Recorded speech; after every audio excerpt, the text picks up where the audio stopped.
Halo, selamat datang di channel Wendy Febti Video. Apa kabar teman-teman semuanya? Lagi pada ngapain nih sambil nonton videoku? Untuk video kali ini, aku masih bahas tentang toko sembako. Karena saat ini sedang marak sekali ya, banyak sekali toko sembako yang mulai bermunculan. Mulai dari yang berbentuk warung Madura, ada juga yang seperti minimarket, toko kelontong modern, berbagai macam bentuk. Ini menandakan bahwa usaha toko sembako itu masih menjadi usaha yang diminati banyak orang. Usaha toko sembako juga usaha yang bisa dikembangkan semakin besar kalau kita bisa memanage atau mengatur keuangannya. Video kali ini aku akan membahas terkait keunggulan dan kelemahan memiliki usaha toko sembako. Yang pertama, untuk memulai usaha toko sembako kita tidak memerlukan biaya modal yang banyak. Dengan modal sekitar 1-5 juta, kita sudah bisa memulai usaha toko sembako. Dengan modal sekitar 1-5 juta itu, kita belanjakan barang-barang kebutuhan pokok yang sekiranya dibutuhkan oleh rumah tangga. Yang paling pokok ya, seperti minyak, beras, gula, kopi, telur, kayak gitu ya. Nanti aku akan bikin video khusus ya untuk membahas dengan modal 1-5 juta itu kita bisa dapat barang apa aja untuk memulai usaha toko sembako. Yang kedua, usaha toko sembako itu tidak perlu lokasinya harus strategis. Misalnya di pinggir jalan besar kayak gitu ya teman-teman. Cukup di depan rumah aja kita bisa buka toko sembako. Dan kalau toko sembako itu meskipun ada di perkampungan gitu ya, di desa-desa kecil, itu akan selalu ada aja yang beli. Pembelinya pasti ada. Karena kan kita jual barang-barang pokok ya, dan masyarakat sekitar pasti membutuhkan. Bahkan kalau kita perhatikan dalam satu gang biasanya tuh ada beberapa toko sembako gitu ya, berjejer kayak gitu. Jadi lokasi itu bukan sesuatu yang menghalangi kita membuka toko sembako ya, tapi biasanya pelanggan itu melihat kelengkapan toko sembako kita. Nah, itulah yang akan menarik konsumen lebih banyak, yaitu toko sembako yang lengkap. Yang ketiga adalah setiap hari kita itu mendapatkan pemasukan cash. Jadi kalau sebagai karyawan seperti suamiku ini yang gajiannya setiap bulan, meskipun tetap pendapatannya, tapi keluarnya atau cairnya itu tanggal tertentu, satu kali aja gitu ya. Tapi kalau kita punya usaha toko sembako, kita bisa mendapatkan pemasukan setiap hari dan uang itu diputar terus-menerus. Terkadang kalau ada situasi yang mendesak memerlukan uang yang cepat, aku biasa menggunakan uang dari toko sembako ini gitu. Jadi bisa dibuat dana darurat. Tapi jangan lupa untuk dikembalikan.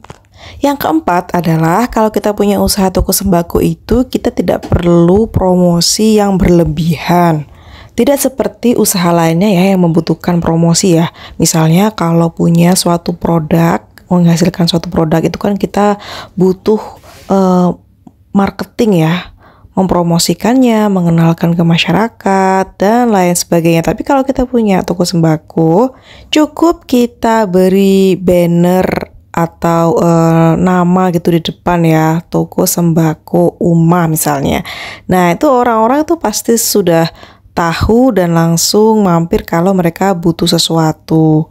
Promo-promo yang dibutuhkan toko sembako itu seperti harga yang murah, diskon, kemudian produk-produk bundling, misalnya beli minyak gratis gula kayak gitu-gitu ya. Nah, itu promosi-promosi yang dilakukan toko sembako nanti kalau ingin mengikat loyalitas atau kesetiaan konsumen ya, pelanggan kita gitu, atau biar konsumen-konsumen baru itu datang beli ke toko kita.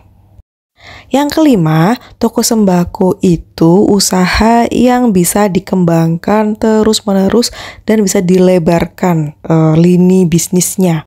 Misalnya, toko sembako Uma itu awalnya hanya berjualan sembako nih teman-teman, fokus kebutuhan pokok. Nah, lambat laun nambah jualan alat tulis, ya berarti kan itu sudah melebarkan sayap gitu ya.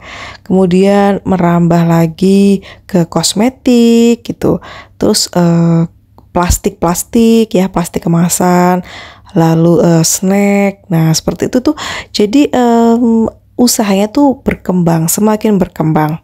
Bisa juga nanti toko sembako umat ditambahin seperti agen briling atau agen jasa pengiriman ya, ekspedisi seperti itu, atau pembayaran token listrik, isi pulsa, dan lain sebagainya. Jadi toko sembako itu tidak melulu nantinya jadi toko jualan bahan-bahan pokok saja, tapi bisa menjual berbagai macam kebutuhan. Setelah tahu keunggulan-keunggulan memiliki usaha toko sembako, nah sekarang kita bahas tentang kekurangan ya dari usaha toko sembako ini. Yang pertama adalah dari segi modal ya teman-teman. Kalau modal kita itu kecil, pasti barang yang bisa kita jual itu sedikit. Akhirnya omset kita sedikit, sehingga laba atau penghasilan bersih kita itu jadinya sedikit. Tapi masalah ini bisa diatasi kalau teman-teman bisa mengelola keuangan toko sembakonya. Misalnya dengan menyisihkan sekian persen dari laba kita untuk pengembangan usaha. Ya, kita sisihkan sedikit-sedikit lah laba kita gitu ya, untuk menambah barang lagi gitu, biar semakin lengkap, omset kita naik, dan penghasilan kita pun juga naik. Misalnya nih saat kemarin mulai jualan snack, nah labanya sekian persen kita sisihkan, kita kumpulkan setelah beberapa bulan sampai 1,3 jutaan. Nah kita putuskan untuk nambah jualan es krim. Kemudian dari penjualan snack dan es krim itu kita sisihkan labanya sekian persen untuk nambah modal. Nah rencananya akan dibelikan barang-barang seperti bahan-bahan kue. Dengan cara ini kita tidak perlu pinjam ke bank ya untuk modal. Kita bisa sisihkan sedikit-sedikit dari laba kita, dan kalau sudah cukup bisa tambah barang. Yang kedua adalah toko sembako itu sering banget jadi sasaran utang ya teman-teman. Nah ini tergantung teman-teman nih orangnya tegaan atau enggak.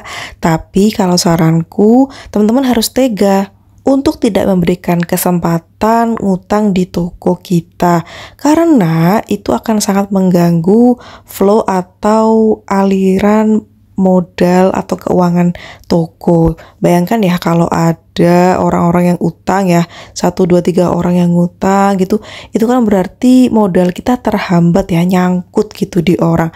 Jadi kita nggak bisa belanja lagi karena modal kita nggak ada atau berkurang gitu. Nah parahnya lagi nih kalau sampai orang-orang yang menghutang itu tidak bayar ya, atau kabur gitu ya, akhirnya modal kita hilang deh.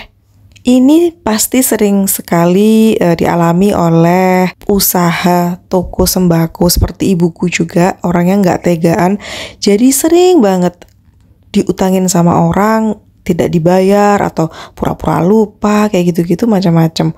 Nah daripada seperti itu, jadi kita tentukan saja dari awal kalau toko kita itu tidak menerima kasbon. Selanjutnya adalah jika ada barang-barang yang kadaluarsa. Nah, tapi solusinya bisa dilakukan dengan cek tanggal kadaluarsa tahunnya gitu ya, saat kita beli barang-barang tersebut. Atau kalau ada barang-barang jualan kita itu yang sudah mepet ya dengan tanggal kadaluarsa, kita bisa bundling atau kita bisa gabungkan gitu ya penjualannya dengan produk lain. Kita bisa juga kasih promo beli 2 gratis 1 seperti itu. Yang keempat adalah kalau kita tidak pintar mengelola keuangan toko ya, seperti cash flow-nya, itu akan berakibat pada kesehatan keuangan tokonya. Jadi modal bisa berkurang terus ya. Terus kemudian barang-barang jadi habis. Akhirnya toko tersebut bisa-bisa gulung tikar.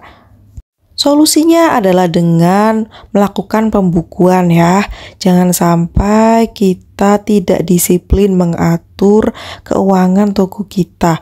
Ini memang agak tricky dan memerlukan disiplin yang tinggi.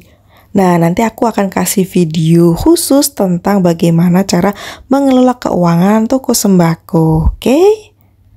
Yang terakhir adalah toko sembako saat ini sudah marak sekali ya, semakin menjamur, banyak bermunculan, otomatis itu juga meningkatkan pesaing kita. Kita harus pintar untuk memanage toko kita biar tetap memiliki keunggulan ya, misalnya barang-barangnya lengkap, murah, kemudian pelayanan kita terhadap konsumen juga cepat, ramah, apalagi kalau banyak promo-promo, jadi kita bisa mengikat pelanggan kita. Nah, seperti itulah teman-teman kelebihan dan kekurangan usaha toko sembako. Usaha apapun pasti ada kekurangan dan kelebihannya. Tergantung kreativitas kita nih sebagai usahawan ya. Bagaimana caranya mencari solusi yang tepat untuk permasalahan-permasalahan kita. Kuncinya jangan pernah berpuas diri dan jangan pernah lelah belajar dan mengembangkan diri. Oke teman-teman, itu aja video kali ini. Terima kasih sudah support aku dengan klik subscribe, like, dan share. Kita ketemu lagi ya di video-videoku selanjutnya. Bye-bye!